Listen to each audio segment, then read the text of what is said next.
How's it going, YouTube? My name is ElbenNinja7, your favorite WoW healing content creator and your resident Mistweaver monk. And guys, today we're going to be taking a look at some of the logs from the 10.2 PTR Mythic raid testing. Now, we could take a look at some of the heroic kills, but today I think it's more valuable to take a look at what we already have gathered from the Mythic raid testing. So what we're going to do today, what the plan is we're going to take a look at all the data that's available to us and try to draw some conclusions on where each healer lies in terms of the current 10.2 PTR meta. Now, it's worth noting a few things, but first off, these are subject to change. This data is not perfect, but it does give a very good representation of where different healers are currently in 10.2. But like I said, we are about a month away from 10.2 even dropping, so these are all subject to change. Now, before we jump into the data, there are a couple of things that I want to kind of point out to you so that you have a better understanding of what we're looking at before we actually take a look at the data. Now, as a math guy, it's always important for me to understand where the data is coming from before we can actually look at what it gives us, the value, the information that it gives us. So first off, the most important thing is this checkbox right here. This is where we are only going to be looking at kills. That's why you can see that they killed it. The fight timers are a lot longer, so you can kind of get a better average over an entire fight. Now, we do not have the ability to click this. Like if I click it, I can't change it. And it's worth noting that Gnarl Root is the only boss where that is checked. So for these other fights, you can see some very short kill times, namely especially Smolderon. All these kill lengths are very short because that boss was very difficult. It is the heal check, I think, in the raid. But with knowing that, you can kind of draw some conclusions. Like you're going to get some skewed data on some 1-minute classes on this fight because the minimum fight length is 60 seconds. So you're only going to see data from 60-second or longer fights for Smolderon. So knowing a little bit more about what we're going to be looking at, we can draw better conclusions from this data. Also, what the plan is at the end of the video, we're going to be ranking them on likely to be nerfed. This doesn't mean that they will get nerfed. It's just if you're going to look at one healer and think this is the most likely, this is where that would land. Performing well is in a good spot. They're healing where you would want them to heal or slightly above that. So they're going to be taken in Mythic raids if they make it into the game, into 10.2 in their current state. Now, good, not great. You will still see these in like the Mythic first, the world first push. You'll still see these healers. They're still performing great. They're not going to be a detriment to your raid if you bring them along. They're doing good level of healing. If anything, they could probably use a slight tweak in the up direction. And then in need of buffs, there will be some healers here that just are in desperate need of buffs, and we'll put them there. But we'll do that all at the end of the video. So let's go ahead and jump into it. So first things first, we can look up here in this top right corner and see the maximum amount of HPS allowed by each class. And that's just basically taking the top ranking on HPS of each class and where do they land? What is the maximum output from the hour of testing that we got from the PTR? Where do they land each class? And from here, the Gnarl Root kill, as I said, this is the one where you are only going to be seeing kill lengths. You see Mistweaver performing very well. In fact, 24,000 HPS above the next highest healer. And what's crazy about this is that usually if Mistweaver does well, Restoration Druid will do well in that fight too, because they used to, in Dragonflight 10.1.7, they had similar healing profiles. But as we know, they have shifted Restoration Druid's healing profile into spreading it out. They have taken a lot of power out of the ramp playstyle of Druid and kind of spread it out into the Grove Guardians. And you see that really impacting their healing here. Also, if you take a look over here at all the logs ranked from top to bottom, you see not only did Mistweaver do well, they had a pretty dominating performance. How this guy was able to kill it 4 times, I have no idea, but yeah, there is a lot of green at the top here, and you will see a consistent theme. You will see a couple of healers kind of land in their tier list here, but all in all, this is just a great fight for Mistweaver Monk. Their current build of the 1-minute ramps, 1-minute Yulon, you spread out Enveloping Mist, get a lot of healing bonuses from not just Enveloping Mist, not just Yulon, but also now your tier set, and then spamming Vivifies into a bunch of targets with Invigorating Mist, you get a lot of value out of that. Like, let's take a look at this first log here, at just where the healing lands. If you look at the healing, you come here, you click on the monk, you see these 1 minute spikes of healing. Now, the good thing is, the thing that's changed from Mistweaver is these spikes used to be a lot higher. They used to ramp so much harder, but since they've taken a lot of the power out of Invigorating Mist beyond 5 targets, although it's still our top healing source by a lot, they've added a lot of value into the downtime of the ramps through our 4 set, our Chi Harmony. You look here, Chi Harmony is just a free heal that we get from our tier set. It did 6% for this player. But another thing to note is Vivify. Look at this, 83 casts of a single target spot heal, 83 cast, and it was only doing 1.58%. The reason being is they've now split up Invigorating Mist and Vivify on the logs, so you can see where all the cleave healing from Vivify is going. All the single target healing is going into overhealing, 93.59% overhealing. But all in all, this is just a great fight for Mistweaver. You see there's just a lot of damage. Damage taken is going to line up very well with these Yulon ramps, these 1 minute ramps. So you're going to see a 1 minute class like Mistweaver perform well in this fight.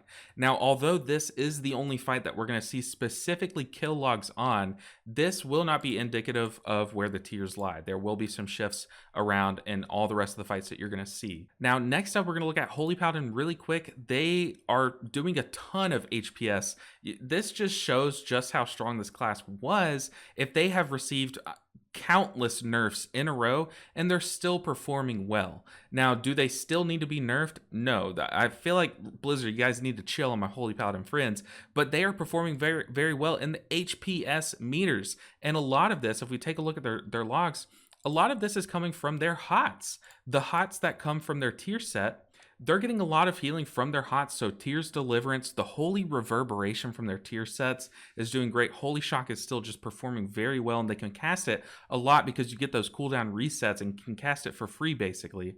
But also they're incentivized more to do some more spot healing. As you know, they have basically two spenders that they use their holy power on, and those are Light of Dawn, which is their AoE ability, which is what they always choose in raid for the most part, and then Word of Glory, which is their spot heal. So they've kind of shifted from being the spot healing class into just this cone blasting, I'm going to heal melee, heal off my beacons, just this powerful AoE healer, but they're now incentivized to do a lot more single target spot healing and kind of getting that identity back with Holy Shot being so powerful, and Flash of Light now having an incentive to be cast. It now will give them a holy power every time they cast it. So all in all, this playstyle is just performing very well, especially with our tier set and Daybreak performing well. So all in all, Holy Paladins are looking very good, putting out a lot of throughput, still providing a lot to the raid. Now, Preservation Evoker, I'm going to skip them for now because, trust me, you'll hear a lot about them and every other class below them. But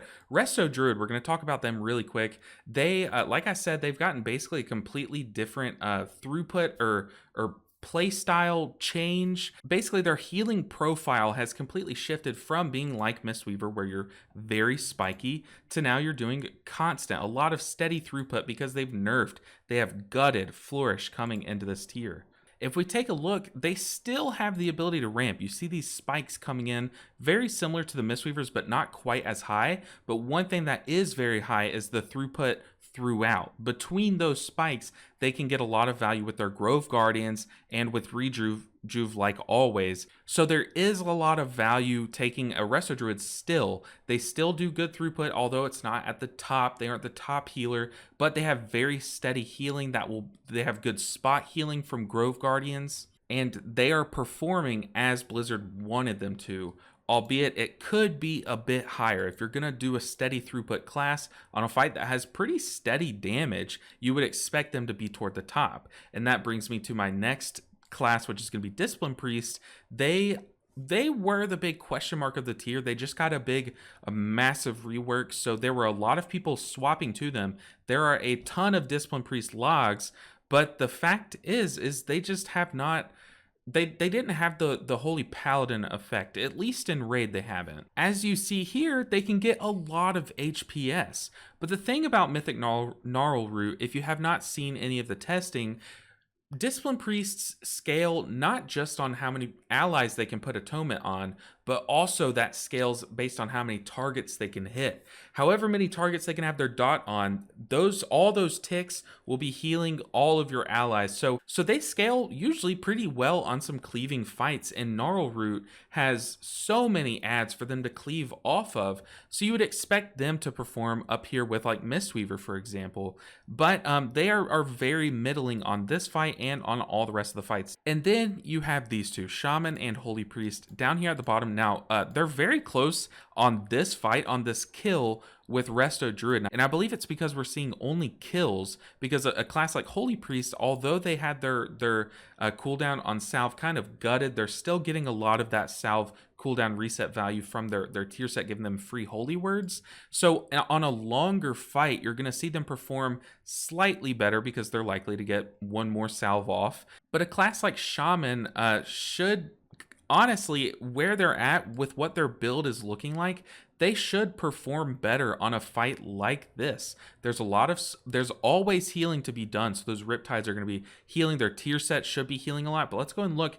They are all the way down here, but you just don't see the same value from a Shaman. Nowadays, they are strictly a single target healing class. You see Healing Wave is a spot heal that they are spamming so that they can spread their tier set around. Riptide is their hot that they are spamming, and they're getting free ones, so it's a hot that's always ticking on at least a few members. And then Cloudburst is making a showing because it stores healing and then pops and spreads that healing evenly. So they do have a profile. It's spot healing and based around something like Cloudburst, where every time that you see some big damage come out, you can have them ramp into a Cloudburst a little bit and have some good throughput just to save people from taking fatal damage from like a second tick of damage, for example. But other than that, what's absolutely shocking is their cooldowns.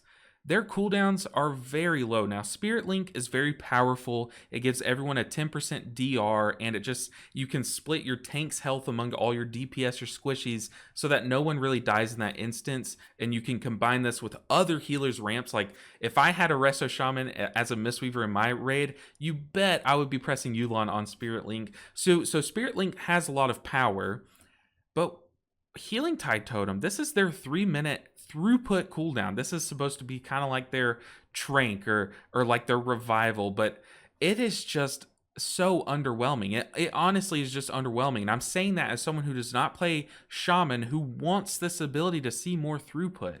If I'm going to wait 3 minutes to press this button, if I'm even going to put this on my ERT notes, for it to only do an average of 1 million per press, that is so disappointing, and this button needs some tuning for sure. Spoiler alert with the tier list that we're going to be doing later. All right, so we've dived a little too much into all the classes there, but let's go and take a look at where every class lands on every fight.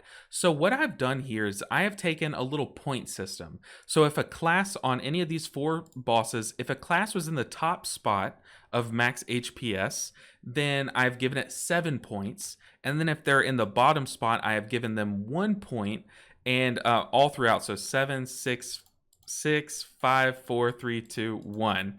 And then we're going to take a look at how many points each class got. And here we go. This is the results of where each class landed on max HPS. And like I said, this data is skewed. It's going to favor classes that can do some burst healing on the ones that we did not get as far into. But for the most part, you're seeing longer fights. Like this one is at least a 2-minute fight. That's where all the logs are coming from. Now, Mistweaver and Paladin both got 20 points. So they kind of hung around the middle to top end of every pool. And then Disc Priest and Resto Druid stood around the bottom to middle, but mostly this bottom middle section on all 4 bosses. But then the clear standout is actually a surprising Preservation Evoker is performing so well, despite all the nerfs coming in to Rewind, to Spirit Bloom, even though I'm pretty sure that was reverted recently, to Temporal Anomaly. I mean, they have seen so many nerfs, and honestly, when I first read their tier set, and when most people first read their tier set, it was kind of underwhelming. It did not seem like it was going to be a very fun or powerful playstyle.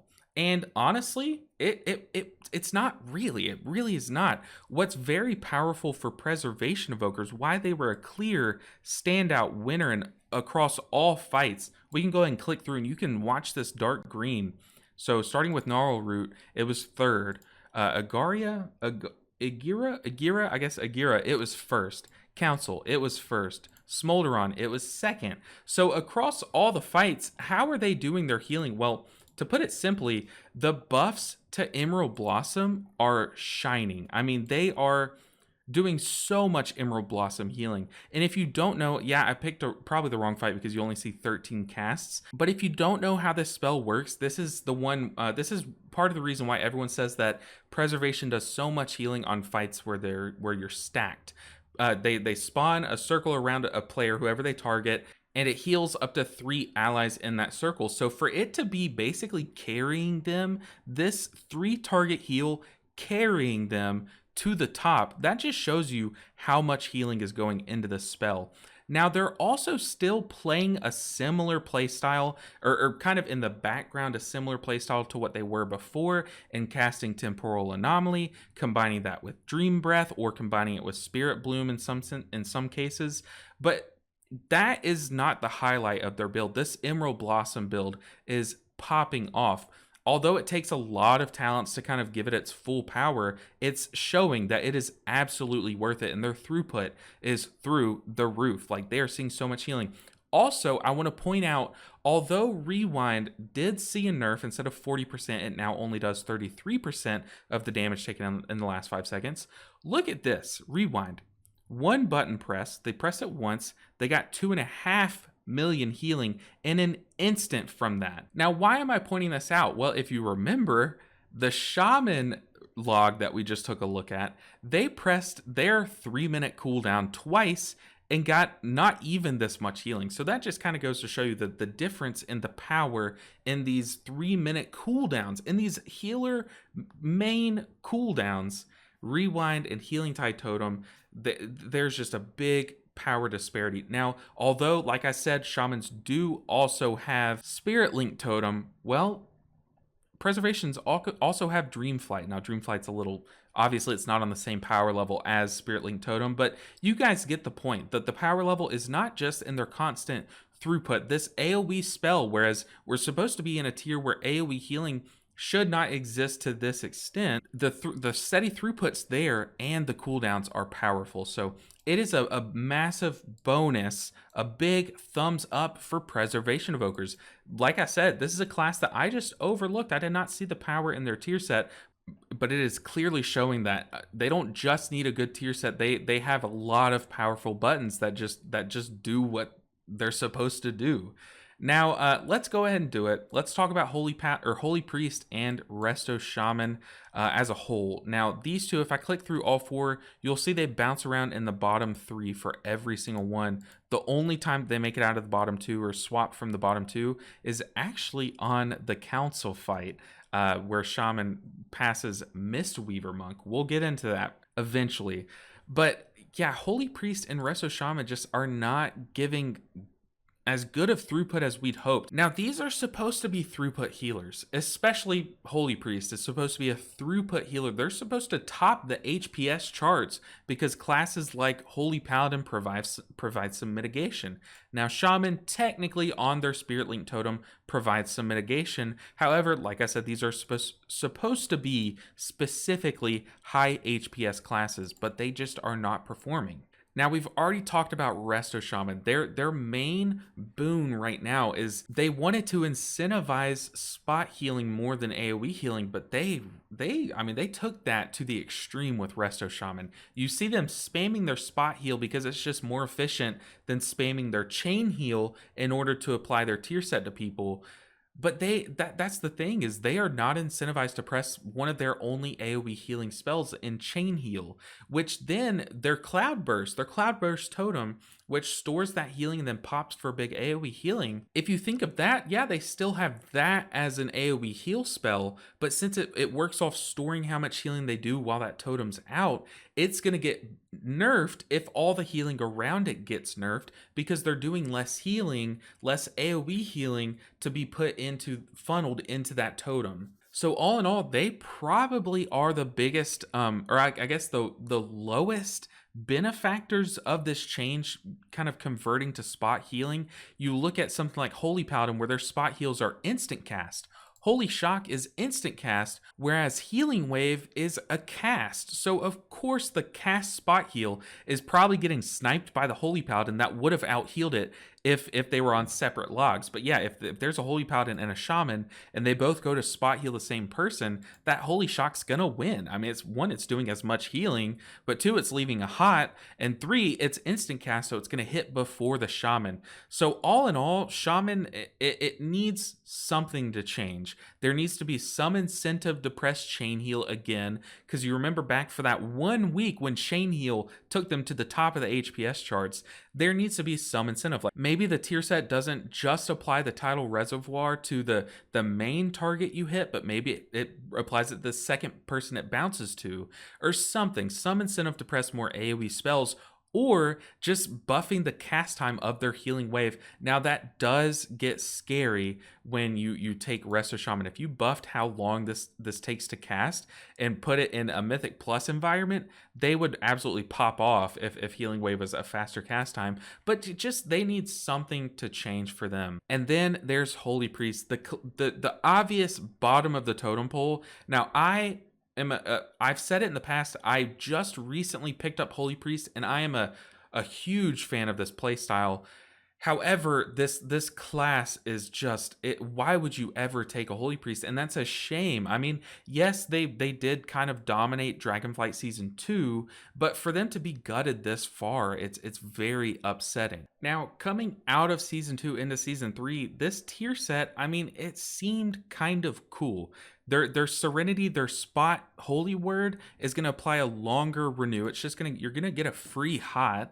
And then Holy Word Sanctify now applies this is the AoE one. It applies a shorter renew. So you're getting a lot of free renews, which then goes into your 4 set, where your renew healing can give you a free Holy Word Sanctify or Serenity. So it all kind of plays off of each other. But coming from a season into the next season, you don't need to take away something and then give it right back, or else you're just left in a similar spot while everyone else got something. It's like if on Christmas your parents took away all of your toys to give you a new toy. It's like, yeah, I got a new toy, but now I have a lot less toys than I had before. Whereas all your friends get new toys on top of the toys that they got before. Hopefully that analogy is not too cringe. But that's exactly what happened. They took so much power out of Prayer of Mending by just removing its new tier set. Now, although this is one of the top Holy Priest logs, this player still does press it a ton. I mean, 30 casts, it still gives fine healing. But if you look at renew, all those free renews that you're getting from your tier set, that's still getting outshined by a button that you no longer are that incentivized. I guess that's probably the wrong way to put it. You're still incentivized to press it because look at that healing, but you're not as incentivized to press it as renew. And they don't even press renew. Look at this. Renew is only on this meter with 0 cast. This is all the free healing. So yes, you're getting 9% from your tier set, or at least from one of your 2 tier pieces. So that is good, but the problem is, where's the rest of your other healing? Your mastery, yes, they got a big mastery change, and some called it a nerf, some even called it a buff, but I'm just going to say change because I guess it's still, the jury's still out, but their mastery is still doing so much of their healing. For those of you who don't know, their spot heals leave behind a hot on an ally. So all of your healing, every healing that you do is just going to leave a hot that you're hoping gets value.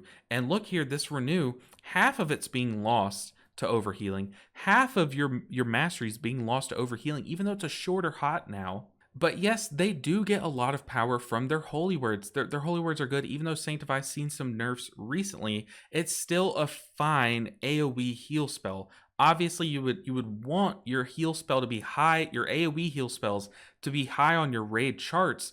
But don't they have more AoE heal spells? Yeah, they do. Circle of Healing and Prayer of Healing are their other 2 AoE heal spells, and look at where they land on the meters. Before we take a look at the numbers, yes, they wanted to nerf AoE healing coming into 10.2, but man, Holy Priest, throw them a bone. I mean, yes, you wanted to gut their raid utility, but if you're going to gut their raid utility, don't also gut their AoE healing, because then there's no incentive to take a Holy Priest. Give them some power back, because Prayer of Healing and Circle of Healing having a combined 58 casts, but only being about 9% of the overall healing, which is equal to their tier set. I mean, just like shocking numbers from their AoE heals. Blizzard, if you're watching this, I mean, take a look. The numbers don't lie. They are at the bottom for a reason, both of these classes, and it's because you have gutted any incentive to press their AoE heal spells. Holy Priest still is pressing their AoE heal spells, but it's like that meme of that kid drowning trying to get back up. They're doing it trying to keep up, but it's just, there's just not a lot of power in these spells. And my question is, why? I mean, there's no incentive from their tier set to press these buttons. So if they press them, it's going to be outside of their suggested rotation. So just add more power into these spells. Really add more power. There's not much harm. It can only put them closer to the top. And next up, the final thing that we're going to talk about before we actually jump to the tier list, I have to do it for my Mistweaver friends. We're going to talk about Mistweaver, why it performs so low in the logs of the council fight. Now, if you're a Mistweaver Monk player, or if you have one in your guild, or just know what the class is about, they run the Woman at Yulon ramp build. However, historically, we swap to our Phaline Blackout Kick cleaving build, since we can cleave off 3 targets on council fights, or just heavy ad fights, because that gives them the most efficient value. However, this fight, although it's a 3-target cleaving fight, a 3-target council fight, you at most, a lot of the time, just have 2 targets to cleave off of, because the other 2 ads kind of just bounce around the room while you stay with the bear boss and kind of bring that to one of the other allies, or one of the other enemies. So a lot of Mistweavers were thinking, oh, it's a council fight, let's swap to the council build, and you just were not seeing good throughput from it. And then the rest of the monks, the ones that stayed with the Yulon build, they did perform well, but there just were a lot of monks that just kind of basically sat this fight out because we were playing the wrong build, myself included. But yeah, the Yulon build is still going to be better on this fight, but that's why you see Mistweaver perform lower here, as a lot of the logs just were basically non-existent. And then, not to mention the cooldown timers, the Yulon ramp players, the timers are very weird on this fight. So with that out of the way, I just had to talk about that really quick nugget of Mistweaver. Let's hop on over to the tier list, and let's just go ahead and put these healers all on the tier list in these things. Once again, we have likely to be nerfed. This does not mean that they need to be nerfed. It's just out of all the healers, what is the most likely to be nerfed. Then we have performing well. These are performing very good at basically this is like the A and B tier. They're very strong, powerful healers, but they're not likely to see a nerf. There's nothing glaring that needs to be nerfed. Good, not great. They're performing very good. They're BC tier usually. These are not likely to be nerfed, but also kind of likely to be buffed, if anything. And then in need of buffs, these are bottom of the barrel. They are gasping for air, these healers. So let's go ahead and jump into it. We're going to start off. We're just going to go, let's mix it up a bit, actually, because, yeah, okay. We're going to start off, there we go, with Mistweavers. Now, Mistweavers are definitely in the performing well category. Now, a lot of people were projecting these to be likely to be nerfed, but if you've ever played Mistweaver during a PTR season, you know that you always start out at this busted level and then are quickly brought back to reality, and they did that by nerfing the bouncing of renewing mists. Now, also, they've recently seen a big change because our tier set was bugged, and they fixed that, so our Chi Harmony is now capturing our major healing source in Invigorating Mist. However, that still just does not push us to likely to be nerfed. We are in a very good spot, and our AoE healing is right where you need it to be, since it's like exponentially capped from Invigorating Mist. Our spot healing is very good, but very slow, since you have to start a Soothing Mist channel and then your Vivify has to ramp up, and a lot of that is caught in overhealing. But all in all, just a lot of throughput, a lot of steady throughput, good 1-minute ramps, but not super broken like the Resto Druid and Mistweaver ramps were back on like Mythic Sarkareth, for example. But all in all, in a great spot, Mistweavers are performing very well. Now let's do Restoration Druids. Now, Restoration Druids land in the good, not great category. As you remember, they were bouncing around always in the middle of the tier. They never spiked, had the top HPS, which you would want from a throughput healer, but they also just provide good steady throughput. They're going to keep people from dying to random mechanics, but not provide as much value with their giant flourish ramps during big spikes, during major mechanics, major raid AoE mechanics like they did in the past. However, they still do have that potential with Convoke the Spirits, with Nerfed Flourish, with Tranquility. They still do provide a lot of value during spikes, just not as much. And there is some value in Grove Guardians being a spell that you can't control. It has an AI. It's going to do its own healing. It's going to do its own thing, but there is value in that because then you can have passive healing happening while you dodge a mechanic or do things like that while you have to move for major mechanics like burning all the roots in Gnarl Root, for example. So it does exactly what Blizzard wants it to do. It provides good steady throughput. But the thing is that it's in this tier because it could see a buff. Rejuve could be buffed. Wild Growth could be slightly buffed, although they rarely ever do that. Tranquility could even be buffed to kind of give it a little bit more power during those spiky phases, or they could kind of calm down on the Flourish buffs or the Flourish nerfs if they wanted to. But all in all, Resto Druid performing good. It's not looking to stand out like some of these other healers. Now, moving on to Disc Priest.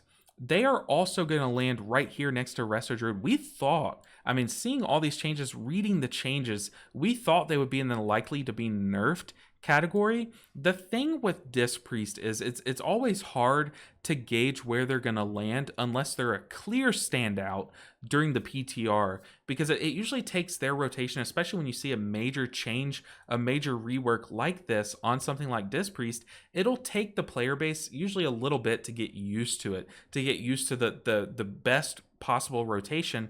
However, even then, they were performing on basically the same as Resto Druid, bouncing around the same spot as Resto Druid. Now, although this technically is in the bottom half of this tier list in terms of where they land, basically everything above here is in a good spot. It could make it to live and still be played in some high-end bleeding edge guilds. However, these are less likely than these, which are then less likely than this, obviously. But yeah, they just, their new cooldown is very strong. Their atonement is absolutely slamming healing. The problem is it's not slamming as much as we thought it would. However, I feel like you're less likely to see a nerf or a buff on Discipline Priest than you are to Resto Druid, because they do those 90-second ramps like Resto Druid used to around their like evangelism. They have a lot of 90-second cooldowns that kind of line up very well and give them a good identity, and it's always important to have some kind of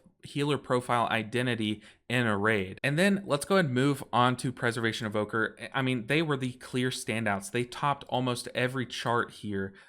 Top, we got second, we got top, we got third. I mean, they were a clear standout and probably the most likely to be nerfed. Now, do I mean that they need to be nerfed? No. So if you're a Preservation Evoker player, one, I'm sorry for calling attention to you guys. I really do apologize. Don't shoot the messenger.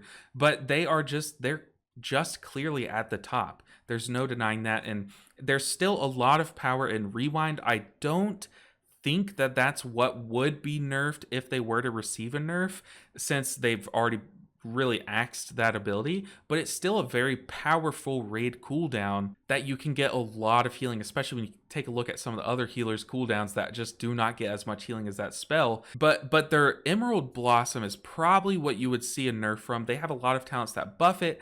It recently received a buff, although it just heals 3 people. You can really spam that button since it costs essence and get a lot of healing, especially in these stacked fights. But with abilities like that, where you have to like put it out and then wait for a delay, and then you don't really control who gets that healing, usually you don't see those spells perform well and they get nerfed.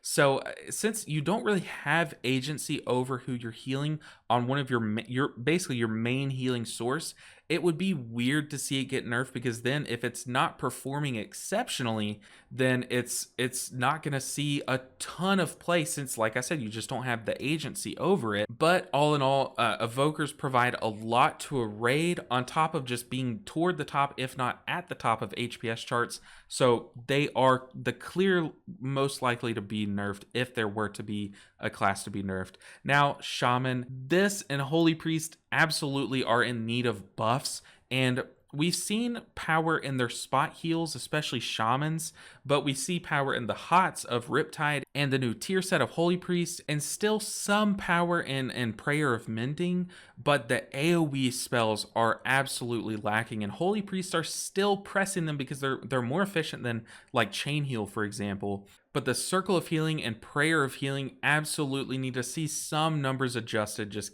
put a little more oomph into those abilities. Yes, they will spam them regardless because they are the only AoE options. But the fact that Holy Priests are having to compensate for their lack of AoE healing and pressing Holy Nova whenever your Rhapsody's stacked, or at least I've seen some logs do that, it's just, it definitely is lacking in the AoE department. Same with Resto Shaman. Like I said, Cloudburst Totem is performing where you would want it. However, it does scale off of all of your other healing, and when your other healing is just not there, your chain healing is just not there, and that being totems and chain heal. I had someone comment the other day, and I totally agree. Totems and chain heal is what makes Resto Shaman, and when one of those things just is not pressed, or not even, basically you could remove it from the game and Shaman would perform the same in raid. It's very upsetting. So if these classes were to see a buff, I would definitely see it in the two AoE spells that Holy Priests have outside of their holy words. And then for Shaman, some form of buff to chain heal, whether that be a slight buff in the number that it heals, or making it, since they play so much around their tidal reservoir, their tier set, since you could spam chain heals or you could spam the spot heals and just get more tidal reservoirs doing that, make chain heal apply to the first two people it hits, or I don't know, go crazy, hit all of them. I don't care. Just give Resto Shaman something, because I love Resto Shaman and I want to see it up here. I want to see it performing. I think it's time that Resto Shaman gets their time in the light. But then that leaves the God tier Holy Paladin. Where are they landing after all of the nerfs that they have hit? You would think that they would be down here after just the sheer amount of nerfs that they've seen.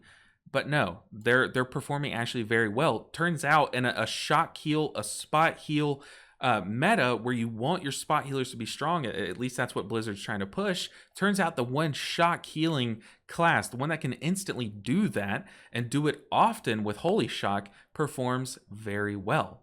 So all in all, this is the tier list that I am landing on. Look, it's not perfect. It is data driven, although this data, like we said at the beginning of the video, it is slightly skewed in some forms, and it's very early on. We're still in PTR, we're still testing, but I am very happy with this list. I think this very accurately shows where the classes are at in terms of how much healing, how much they provide to raids currently. But as always, these are open to interpretations. I acknowledge that tier lists are not a perfect way to look at them. That's why I try to avoid them in most cases. It's just when we get clear data, it's always nice to kind of extrapolate from that data what it looks like in a visual representation, and that's why tier lists, I think, are important, if not if they aren't accurate, at least. But if you enjoyed this video, if you enjoyed this discussion and kind of me breaking down some of the data that we were handed, or at least have in this spreadsheet, then make sure and hit that like button. I am a very small YouTuber still, so every little bit goes a long way, and that includes comments, likes, subscribes. So make sure to do all of that, and especially if you want to see more from me in 10.2, especially on all these healers, make sure and hit subscribe, because a lot of content is coming your way. But I want to give a quick special shout out to my 2 Patreons. There are 2 of you guys left. Thank you so much for pushing this channel, keeping the lights on, keeping my ring light on. Thank you so much to my Patreons. You are amazing, and you make this channel what it is today. If you want to join them, and if you want to show a little bit more support to this channel and have the means to do so, feel free to check out the link down in the description below. But like I said, there are plenty of other ways to support this channel that go very far and a very long way. So definitely check those out. Hit the like button, hit subscribe. But guys, that's gonna do it. I've sold out enough for the past like 30 seconds. Thank you so much for watching this video. I hope that you guys gathered just a little bit of information. If you haven't been able to test on the PTR yourself, hopefully these numbers or this data kind of helps you out, kind of understand where we're at right now, at least in the PTR testing. But thank you guys so much. I'll see you in the next video. Until then, take care.